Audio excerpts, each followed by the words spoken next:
Ойхерийн төмрийн 10 тохиолдлын 9 нь хүний буруутай үйлдэлээс үүсдэг.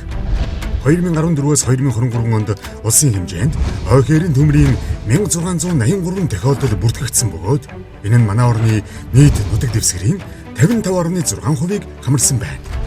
Ойхерийн төмөрт нөлөөлдөг хүчин зүйлс, аянга буух, хэд хуурайшилт ихсэх, мод хоорондоо шүргэлцэх, цаг агаарын нөхцөл байдал нь гал гарах их үүсвэр болдогч. Ойхерийн төмрийн 10 тохиолдлын 9 нь хүний санаатай болон санамсаргүй үйлдэлээс үүсдэг байна. Ойхерийн төмрийн хамгийн идэвхжүүлэлтэй үе нь хавар 4-5 дугаар сар бөгөөд энэ үед жилийн бүх төмрийн 80 гаруй хувь нь тохиолдож байна.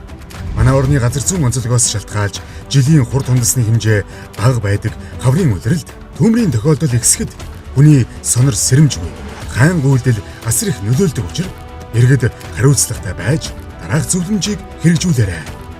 Ойд аялал зугаалгаар явахдаа ил задгаа гал түлхэхгүй байх, гал түлэх шаардлагатай тохиолдолд гүйцэд унтраах, тамхины ишийг бүрэн унтрааж зориулалтын савнд хаях, айл өрх, үнс нурмаа, ил задгаа асгалгүй, ухсан нүх, шаталд үүсэхгүй тархитаа савнд хийж занших, хогийг ил задгаа шатаалгүй ачуулж цэвэрлэх, тесэрч дэлбэрэх зүйлсээр хүүхдийг тоглуулахгүй байх, унжмал өвсийг шатаалгүй зориулалтын аргаар хамж цэвэрлэх, галт сумаар буудаж гал алдах эрсдэл үүсгэхгүй байх.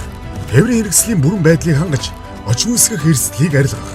Хувь хүн айл өрхүүд төмрийн аюулыг арилгах техникийн хангамжийг нөөцлөх. Мэргэжлийн байгууллагын зөвлөмжийг дагаж хамтын ажиллагааг сайжруулснаар ойхерийн төмрийн гамшигын эрслээс хамгаалах нөхцөлийг бүрдүүлэх юм. Хүн бүрийн хариуцлагатай үйлдэл 1000 куб метр ойхерийг галын аюулаас хамгаалж чадна. Эрүүл байгаль ногоон ирээдүйг хамтдаа бүтээй. Онцгой байдлын ерөнхий газар.